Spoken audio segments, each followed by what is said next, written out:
Hello friends, so welcome to this new video. So आज की इस वीडियो में हम डिस्कस करने वाले हैं ethnicity, role of ethnicity in state politics in India. ठीक है, तो मैं जल्दी से जल्दी आपको ये लास्ट टॉपिक करवा रही हूँ। इसके बाद मैं नेक्स्ट टॉपिक आपको दे दूँगी। कल से हम थर्ड यूनिट को स्टार्ट करने वाले हैं। फाइनली सेकेंड यूनिट हमारा हो जाएगा इस टॉपिक के बाद कंप्लीट। सो एथनिसिटी को समझने से पहले जो है मैंने यहाँ पे डेफिनेशन लगा रखी है, ताकि आप सभी इस डेफिनेशन को पढ़ो और उसके बाद आपके माइंड में एक जो है पता चल जाए आपको कि एथनिसिटी बेसिकली। सबसे पहले हमें किसी भी चीज़ को पढ़ना है तो हमें पहले वर्ड्स को देख लेना है कि उस वर्ड का, पर्टिकुलर वर्ड का क्या मतलब है।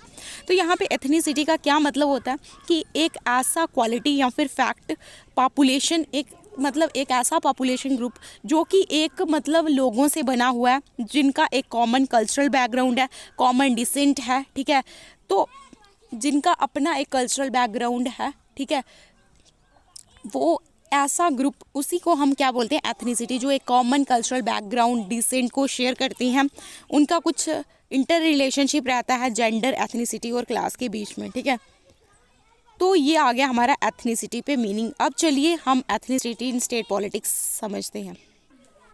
पर अगर हम बात करें तो लिटरेचर में एथनिसिटी के दो वेज हैं। ठीक है, एथनिसिटी को दो तरीके से यूज़ किया जाता है। पहला जो वे है वो क्या है, one as an identity formed on the basis of multiple markers. पहली जो आइडेंटिटी है जो मल्टीपल मार्कर्स पे बेस्ड है, जो आइडेंटिटी बहुत से जो है मल्टीपल मार्कर्स पे बेस्ड होती है। जैसे हो गया हमारे कास्ट के आधार पे आइडेंटिटी मिलती है, ट्राइब के, रिलीजन, लैंग्वेज, कल्चर एट्सेट्रा। ठीक है, पहले एथनिसिटी को इस तरीके से यूज़ किया जाता है। उसके बाद एक ऐसी आइडेंटिटी जो कि एक सिंगल मार्कर, जो खाली एक चीज़ पे डिपेंड होती है, चाहे वो लैंग्वेज हो, चाहे वो रिलीजन हो, चाहे वो as well as about ethnicity based on multiple markers in determining voting behaviour. वो एथनिसिटी जो कि मल्टीपल मार्कर्स पे डिपेंड होती है, क्या एक वोटिंग बिहेवियर को डिसाइड करती है कि एक पर्टिकुलर पर्सन जो है अपनी एथनिसिटी से किस पर्सन को वोट देगा। एथनिसिटी का भी बहुत ज़्यादा रोल है कि वो एक जो है वोटिंग बिहेवियर को डिटरमाइन करती है। बोलते हैं ethnicity is not only the visible in voting pattern but also in the formation of political parties. आज के टाइम पे जिस तरीके से कास्ट का पढ़ा, रिलीजन का पढ़ा, उसी तरीके से ये टॉपिक है एथनिसिटी का भी। ठीक है, बोलते हैं आज के टाइम पे जो एथनिसिटी है उसका वो बहुत ज़्यादा जो है खाली हमें वोटिंग पैटर्न में ही नहीं देखने को मिलता है। लोग अपने एथनिसिटी के लोगों को ही वोट नहीं करते, बल्कि आज के टाइम पे ये एथनिसिटी जो है पॉलिटिकल पार्टीज़ में भी बहुत ही तेज़ी से आ रहा है। जैसे फॉर एग्जांपल जो बहुजन समाज पार्टी बनी है नॉर्थ इंडिया में, वो भी एक एथनिक पार्टी है, वो भी एक कल्चरल कॉमन बैकग्राउंड या डिसेंट के बेस पे बनी हुई है। ठीक है, यहाँ पे जो है यहाँ पे क्या है, formation of Bahujan Samaj party जो है वो आउटकम है एथनिक मूवमेंट का, जहाँ पे दलित और मार्जिनलाइज सेक्शन जो है वो मेन सपोर्टर हैं इस मूवमेंट के। ठीक है, they became a strong vote base. ठीक है, और इनको जब ये स्ट्रॉन्ग वोट बेस बन गया, जब इनकी जो है पार्टी की फॉर्मेशन हो गई है, तो ये और ज़्यादा मजबूत हो गए। Ethnic party as one that overtly represent itself as an champion of the cause of an ethnic group. Ethnic party वो होती है जो एक एथनिक ग्रुप को जो है रिप्रेजेंट करती है, उनके कॉज, उनके क्या कारण हैं, उनको रिप्रेजेंट करती है। ठीक है, the point two remember is that how BSP. अब यहाँ पे ये देखने की बात है कि जो बहुजन समाज पार्टी है वो एक एथनिक पार्टी है, ये तो मान लिया, बट वो कैसे एक एथनिक पार्टी है, वो कैसे जो है दलित को सपोर्ट कर रही है एज एन एथनिक ग्रुप।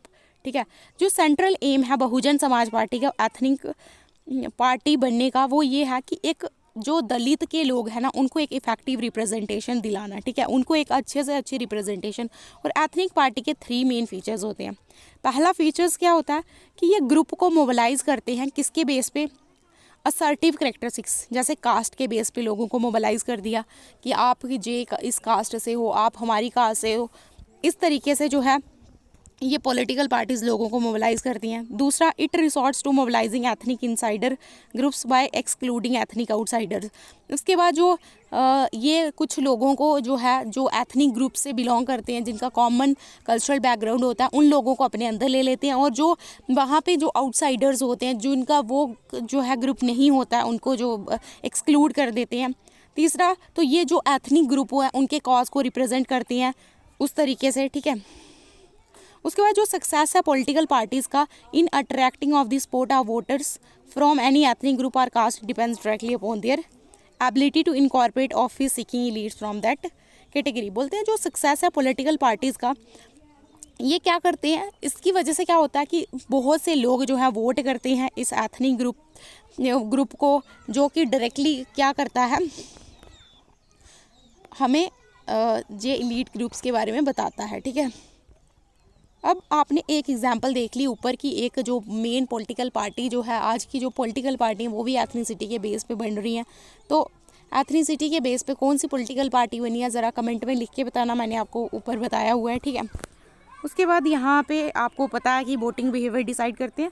ये इजी से टॉपिक है, इसमें समझना जो है आपके लिए और भी ज़्यादा आसान है। ठीक है, नॉर्थ ईस्ट इंडियन स्टेट्स जो हैं वो मोस्ट इंपॉर्टेंट एग्जांपल है एथनिसिटी की। जो नॉर्थ ईस्ट आपको पता है, आंध्र प्रदेश हो गई, फिर उसके बाद असम की जो स्टेट्स हैं, आंध्र प्रदेश सॉरी अरुणाचल प्रदेश। ठीक है, जो अरुणाचल प्रदेश है, आसाम है, त्रिपुरा, मिज़ोरम, नागालैंड, वो नॉर्थ ईस्टर्न स्टेट जो हैं बहुत ज़्यादा एथनिसिटी बेस्ड रहती हैं। ठीक है, और इन एरियाज़ में ब्रॉडली 2 टाइप्स के एथनिक ग्रुप्स देखने को मिलते हैं। One, those who have been residing from time immemorial, जो वहाँ पे ही रह रहे हैं बड़े टाइम से। दूसरे जो माइग्रेट हुए हैं उन एरियाज़ में। To those who migrated to these areas, एक पीरियड ऑफ टाइम में वो माइग्रेट हुए हैं। कुछ बड़े रीज़न है जैसे एम्प्लॉयमेंट हो गया, ट्रेड और कल्टिवेशन। ठीक है, बोलते हैं the basis of formation of identities, इनका basis of formation of identities क्या, कल्चर। ठीक है, कि किस तरीके से हम आइडेंटिफाई कर सकते हैं कि ये एक एथनिक ग्रुप है। इनका कल्चर जो है सेम होगा, language, dress, food, folklores, history, economy, real और परसीव्ड सेंस ऑफ डिस्क्रिमिनेशन और एक्सप्लॉयटेशन, ये सारी चीज़ें जो हैं इनकी सेम होगी और इससे हम आइडेंटिफाई कर सकते हैं। डिफरेंट एथनिक ग्रुप्स जो हैं वो जो है फॉर्म्ड होते हैं अपने डिफरेंसेस के बेस पे। ड्यूरिंग पॉलिटिकल कंपटीशन और political conflicts the makers became symbol of political mobilisation, जब भी पॉलिटिकल कंपटीशन होता है या पॉलिटिकल कन्फ्लिक्ट्स होते हैं तो ये मार्कर्स जो हैं एक सिंबल बनते हैं और लोगों को पॉलिटिकली मोबिलाइज करते हैं। ठीक है, अब यहाँ पे हमने थोड़ी चीज़ें देख ली हैं, आपको पता है। ठीक है, अब यहाँ पे अगर हम कंक्रीट टर्म्स में देखें तो एथनिक मार्कर्स को एक्सप्रेस किया जाता है बहुत से इंडिकेटर के थ्रू, हमें पता चलता है एथनिसिटी का। जैसे माइग्रेशन के थ्रू, सिटीजनशिप, जब कोई भी अपने पर्टिकुलर लोग अपनी आइडेंटिटीज़ को प्रोटेक्ट करते हैं, कल्चर को प्रोटेक्ट करते हैं, अपनी लैंड को प्रोटेक्ट करते हैं, तो हम उसको क्या बोलते हैं कि एक एथनिक ग्रुप है जिनका सेम कल्चरल बैकग्राउंड है। ठीक है,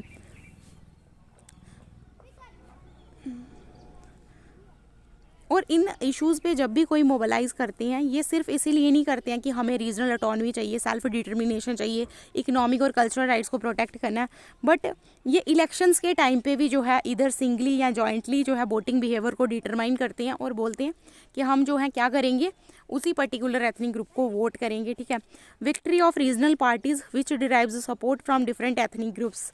ठीक है, और फिर क्या होता है कि उन्हीं रीजनल पार्टीज़ की विक्ट्री होती है जिनको ये डिफरेंट एथनिक ग्रुप्स क्या करते हैं, सपोर्ट करती हैं।